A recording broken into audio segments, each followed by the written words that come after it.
Hey, it's Nina Carmichael, and we made these videos because you're probably the most ambitious person in your circle, but you know you're capable of more, and you get that push by surrounding yourself with the best. So today, let's learn from one of the best, my husband Evan Carmichael, on how to master the art of communication. Enjoy! Okay, let's kick it off with rule number 1. Have a powerful opinion. Have a powerful opinion.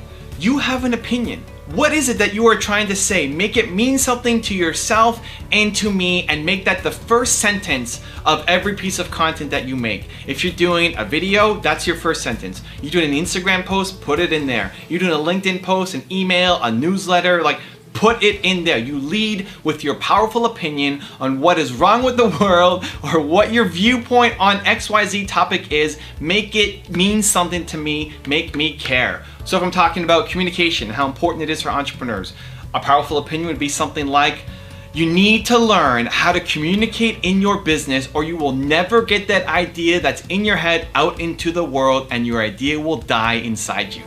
That's an opinion.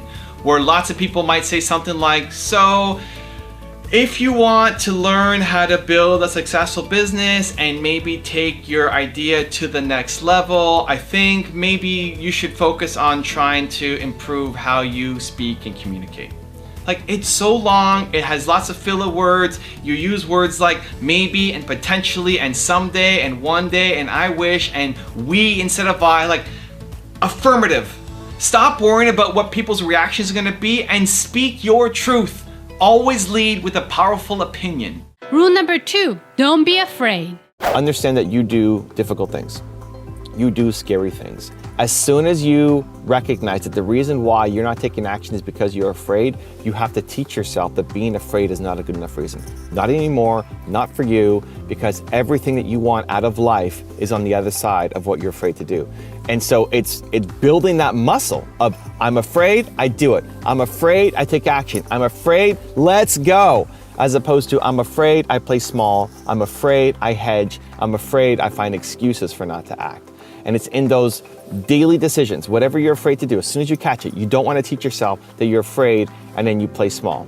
You need to flip it. I'm afraid, and therefore, even if it doesn't work out, I'm afraid, therefore I must do it. Because being afraid is no longer an acceptable reason to not take action for you. Also, if you want to have more self-confidence and self-belief, check out my 254 series, where every day for the next 254 days, I will send you an unlisted video. The science says it takes up to 254 days of consecutive action to build a habit. So I'm going to be with you every step of the way. If you want to be on for free, 100% free, there's a link below. Go check it out. I'll see you there. Don't go to them asking for help first. Go to them with value first, so that they're stumbling all over themselves to try to find a way to help you out too. Bring value first. For me, my goal is to help the billion entrepreneurs. And so I always want to work on projects that have the ability to have a massive impact. That's what I strive for every single day. Find whatever the smallest first step is, and then the smallest next step is, and continue to build those steps. And when you look back, you'll have realized that you made some pretty significant progress. Rule number 3, find your angle. There's a blend here of having to do your due diligence, do your studying, but then being able to go there on the day and relax and throw it all away. So I love this clip because I experienced the exact same thing in interviewing Matthew McConaughey. So we just had him on my main channel not too long ago. We'll link up the video at the end for you to check it out. Super fun. And I was really nervous going through it because I didn't know much about Matthew.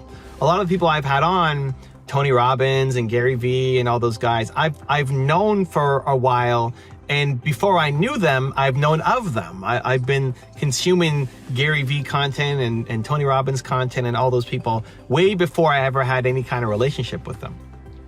So I knew their world, and I knew what to ask, and I knew, I was still nervous, still super nervous going into the interview, but at least I knew their world a little bit. Matthew, I knew nothing about. I mean, obviously he's a great actor, and I've seen some of his films, but I didn't really know much about him or his content or what he was putting out or his message to the world. And as soon as I saw my calendar, yep, Evan interviewing Matthew, talking about his book, okay. And this has been a big struggle of mine too, of the balance between doing your due diligence and letting it flow. Because my biggest fear is disappointing people. My biggest fear is I'm gonna let people down. You're gonna watch my thing, my video, my interview, and feel like it was a waste of your time. That Matthew would feel it's a waste of time, that you feel it's a waste of time. That's always my biggest fear, is that I'll still show up, but it's gonna be a disappointment to people. And so my strategy used to be prepare. Prepare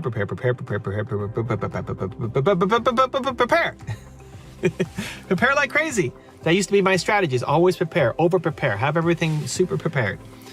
And what ended up happening was a solid B interview, because I just asked the questions that were on my list. There was nothing risky, but it wasn't a great interview. You know, I was just asking typical questions. I didn't offend anybody, but it was never anything great. And so what I had to learn to adjust, and this is something that Dr. Tess helped a lot with, was figuring out, you know what? All I need to do is find the one angle. What's my one angle? What's the one path? What's the one series of questions that I want to ask? And then pull on that thread and trust that my curiosity will take over. So with Matthew, he wanted to promote his book. I didn't have enough time to read the book fully before it came in. I'm a super slow reader, and I got it shortly before the interview. I'm a visual learner. So what I did was I watched his other interviews. I went to the other interviews that he had talking about the book. And what I did was I thought, okay, what would I ask that's different from these guys? Or what's the question that they didn't ask as a follow-up? Like, ooh, that's a good line of thinking. What's the follow-up? Oh, I wish they asked that question. And I made a note of, this is the question I want to ask. And so there's always that line in between of the thing that you are preparing for to then give you the freedom to be open and curious. I do a lot of work with Tony Robbins' agency, his PR agency, and we brought a whole bunch of different people on my channel to do different interviews with. And one of the things that the head person there always says about me, which is super humbling, is just the curiosity and energy that I have to show up for the interviews. And it's shocking to hear that, because it's like, I never thought of myself as a great interviewer, but all I have to do when I'm preparing is find the angle. Like, why am I genuine and energetic? Because I actually care about this thing from them. I have to find their story and research them enough to know the angle that I want to use, to find the thread to pull on. And then I just let go and trust that I'm going to do a good job. Rule number 4, be emotionally committed. Emotional commitment. This is where a lot of entrepreneurs really fall down. You've got your powerful opinion, you know what you stand for, you know what you're trying to communicate, but when you get in front of a camera or when you get down to writing, it doesn't sway people. It's not emotional enough. You could be saying all the best words when you get in front of a camera to make a video, but because you are talking in a very boring, very non-exciting manner, and because you're so worried about saying the perfect words that you are memorizing something, or you are looking at your script or trying to read from a teleprompter, nobody is going to care or listen to you. You need to have emotional commitment. You need to feel the thing and how important it is while you are saying it. For me, I'm envisioning all of you. I'm envisioning all the entrepreneurs that I've worked with who have these amazing ideas and they never get them out because they can't communicate. And even though I'm sitting here in an office by myself and there's nobody around to actually connect with, I'm just talking to a camera. I'm trying to channel you. I'm trying to channel all the people that I've connected with and seen. And I want to make sure that your business does well. And communicating is so important as part of that, which is why I'm doing this video. And hopefully the care, the love, the energy comes through in the content that I make. And so sales and convincing people, not in a against what they want, but in a positive way, like this is something that you guys can get together on, is about the energy transfer. You are not just selling a concept or an idea, you are transferring energy. Whoever is more confident wins. Whoever is more convincing wins. And it's usually from whoever believes in their thing more. If you absolutely believe in your thing and that this is right and it's for them and they need to do this thing because it's in their best interest, not because you're just trying to sell something down their throat, but you really, really, really, really care. And if they feel that care as opposed to just words that you're saying, that's how you bring them on board. It's great to have the best words, but more important is the emotional commitment that you have behind them. So the best test with any of this is watch back some of your content. Like watch back your videos, read your newsletters, see the copy on your website, look at the story that you wrote about yourself and why you started this business. Does it get you excited? It's like boom, boom, boom, boom, boom, boom. Like, yes, that's right. That's why I do this thing. Or do you watch it and you get bored? If you get bored and it doesn't get your heart beating, then do it again. Do it again, and do it again, and do it again, and do it again. You will be one of your best critics. You will be one of your harshest critics. And so being able to look over your content and get to the point where you say, wow, yeah, I'm really proud of that. That's when you start to win. Rule number 5, the last one before our very special bonus clip, know what you stand for. In order to know when to say no, you have to know what you stand for. It's why I wrote this book. To figure out what your most important core value is, your one word, that's what you stand for, and therefore you know what you stand against. To know how to say no and when to say no, you have to know this is not what I'm about. I'm not willing to touch this. I'm not willing to go there.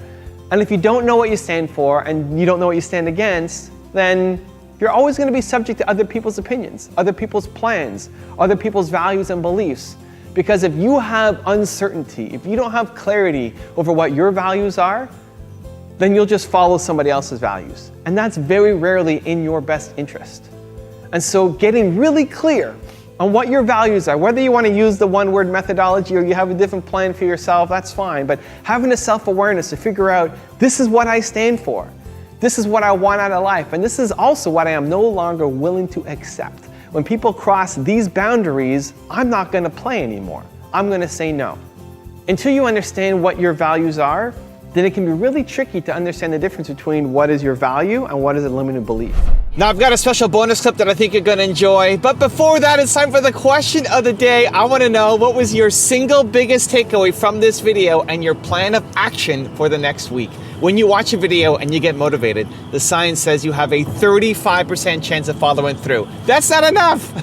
But when you write down what time, what place, and how you're going to actually take action on it, you jump to 91% chance of following through. And when you have public accountability and you commit to other people that you're gonna do it, it jumps to 95% that you will follow through. So I want that for you, Believe Nation.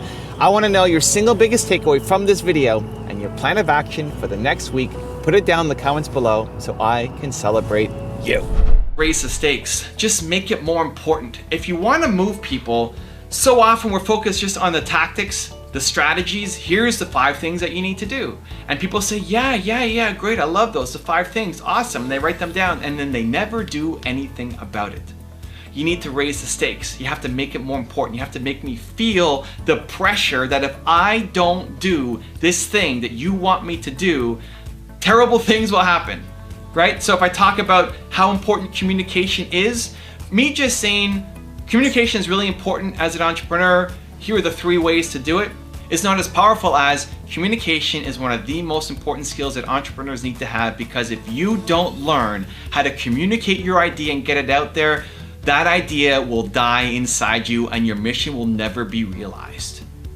And listen, that paints a dark picture. That's going to an extreme, and the idea is not to have hyperbole and make things bigger than they are, but that's a real case for tons of entrepreneurs, that if they do not learn how to communicate properly, their ideas will never get out there and their idea will die inside them. And so your goal, if you want to move people, is to make them realize how big this thing is for them if they don't take action. You're the expert. You know where the road is going. You see their future if they continue down that path. They don't see that future. They don't understand it. It's your job to help them see where this current path of action is going to lead them. And if they make the tweak, they make the change, they take your recommendations, where it could go. Raise the stakes, make it more important, make them feel that it's more important, and it actually starts with you feeling that this message is insanely important.